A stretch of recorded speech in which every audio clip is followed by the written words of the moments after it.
Valérie Laflamme qui est avec nous pour nous parler de mode. Salut Valérie. Salut. Tu sais que j'aime l'été. Oui. C'est annonciateur, c'est retour de belles robes, de tenues plus légères. Puis on dirait qu'on se sent moins confiné comme on l'a été également. D'ailleurs, toi, est-ce que c'est une création québécoise ou...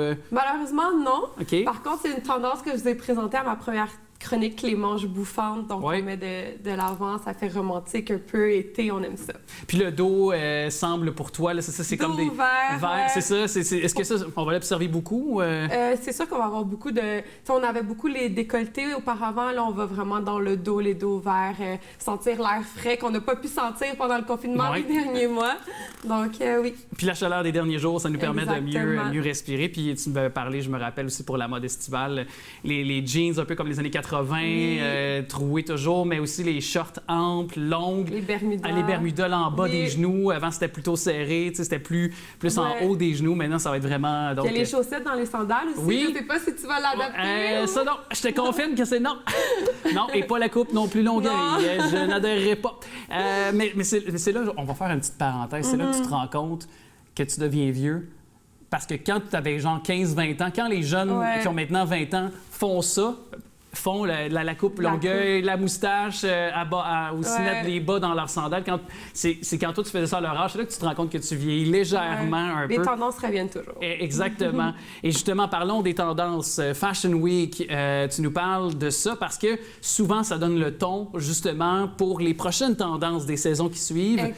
Exactement. Donc moi, je vais vous parler des Fashion Week parce que c'est les événements des plus grandes envergures de l'industrie de la mode. Ça se déroule sur une période de 4 semaines, 2 fois par année, pour permettre aux maisons de couture et aux designers de présenter leurs vêtements de prêt-à-porter, en fait. Donc, on parle 2 fois par année, c'est-à-dire quoi? Printemps pour l'hiver, puis... Exactement. Donc, à l'hiver, au fin mois février, on présente automne, printemps, été. Et à l'été, on présente printemps-hiver pour la saison d'après. OK. Super. Et donc là, il y en a une qui s'en vient, je pense quoi, fin juin? Fin juin, c'est la semaine de la mode qui se déroule à Paris. OK. Puis justement, donc, il y a des villes à travers le monde qui sont plus, disons, prédominantes. Oui, c'est où les couturiers sont rassemblés le plus, je pense, c'est ça? Oui, c'est les semaines de la mode. Ça se déroule, ça commence à New York et ça se termine à Paris où on retrouve exclusivement les collections de haute couture, passant bien évidemment par Londres et Milan, qui sont les capitales de la mode, les 4 grandes capitales de la mode. Est-ce que Montréal a quand même...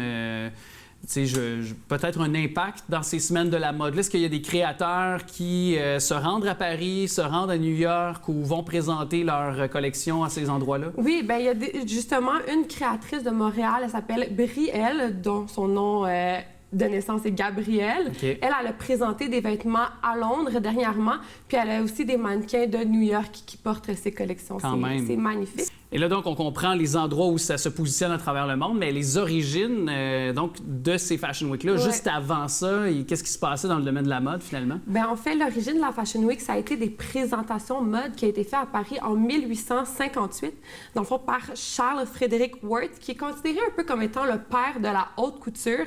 Lui, dans le fond, il a présenté ses premières créations sur des mannequins à la bourgeoisie française. Donc, c'est les premières fois qu'on a vu des créations présentées sur un être vivant, en fait. Quand même drôle parce que ça s'est par la suite ouvert vraiment au grand public là, par la suite. Là. Exactement. Donc, bien que les premières présentations, puis Paris, c'est la capitale de la haute couture, la Fashion Week a été pensée et inventée à New York par une publicitaire mode nommée Eleanor Lambert en 1943, puisqu'elle voulait donner une espèce de projecteur, une essence à la vision de la mode, montrer quelle est la fantaisie que le domaine de la mode peut apporter après la Deuxième Guerre mondiale en 1943. Donc, elle a pensé à la Fashion Week de cette façon-là, puis elle l'a surnommé au début du nom de Press Week, sans savoir que ça allait devenir l'événement le plus reconnu de l'industrie. Puis le plus couvert par les médias aussi également. Là. Et c'est uniquement en 1975 que la Semaine de la mode fait son apparition à Paris. Et un peu plus tard, en 1993, qu'on retrouve les Fashion Week telles qu'on connaît aujourd'hui, à New York, Londres, Milan et Paris, qu'on surnomme maintenant aujourd'hui le Big Four dans l'industrie de la mode. Et concernant peut-être cette Fashion Week-là, comme on l'appelle, est-ce qu'on doit peut-être comprendre qu'avec la COVID, ça se fera de manière différente ou les modèles auront un impact, le modèle des couturiers? Oui, bien, c'est sûr que c'est présenté d'une façon différente, puisque avant c'était des grands défilés d'envergure avec des vedettes en première rangée, des paparazzis, des journalistes, des centaines de fans à l'extérieur qui attendaient de voir justement les nouvelles collections, les vedettes qui étaient là.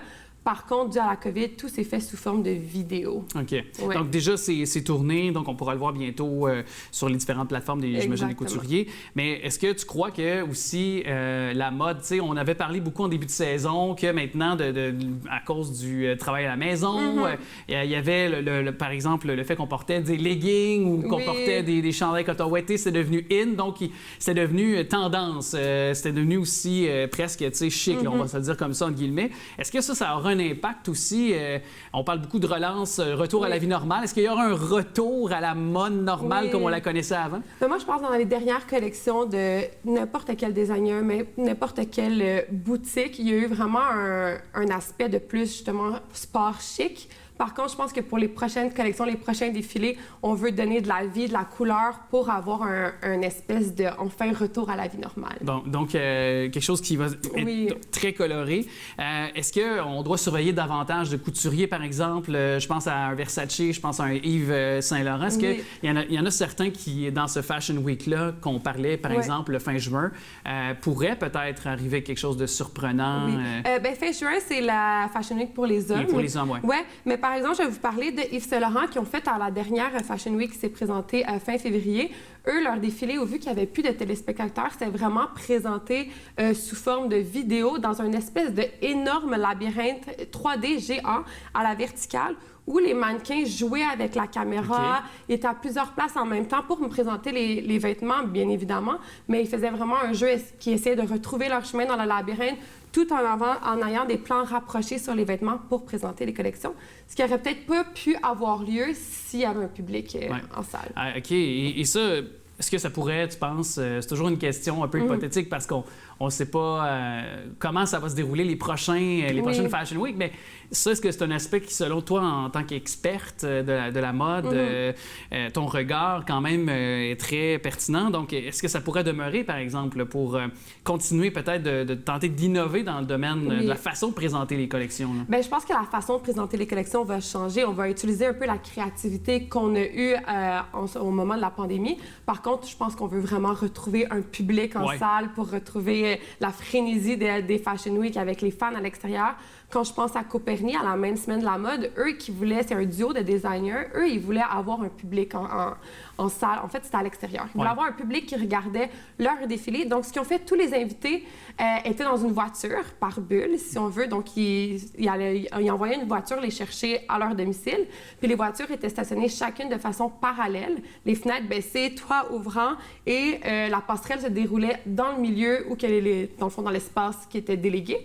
Puis le public était dans leur voiture, dans la tête sortie des fenêtres de la voiture à regarder le défilé. Donc, c'est des façons un peu innovantes de refaire la Fashion Week. De pouvoir refaire la Fashion Week. Puis sinon, est-ce que aussi, parce que là, on parle beaucoup de la Fashion Week, est-ce que pour aussi, parce que là, c'est encore dans l'avenir, c'est encore très, très futuriste, j'aime me projeter dans le futur. J'aime, moi, penser que dans le futur, ce sera... donc, et est-ce qu'au niveau, par exemple, pour moi, c'est le côté homme qui, peut-être, je pose le regard, mais... pour la mode à l'hiver prochain, on a parlé un petit peu, de retour peut-être vers la mode un peu comme qu'on a connu auparavant, mais est-ce que ce sera encore les côtés amples qui seront à surveiller? Est-ce que la mode, ce que tu nous as parlé en mode estival, ce sera encore le cas? On s'en va vers ce retour aux années 80, inspiré des années 90 aussi? Bien, je pense que le côté ample va toujours être là pour encore un bon moment. Tu sais, c'est vraiment être confortable et tout. Encore là, on ne sait pas si on va retourner au travail complètement, on va être encore en télétravail, donc... C'est ça.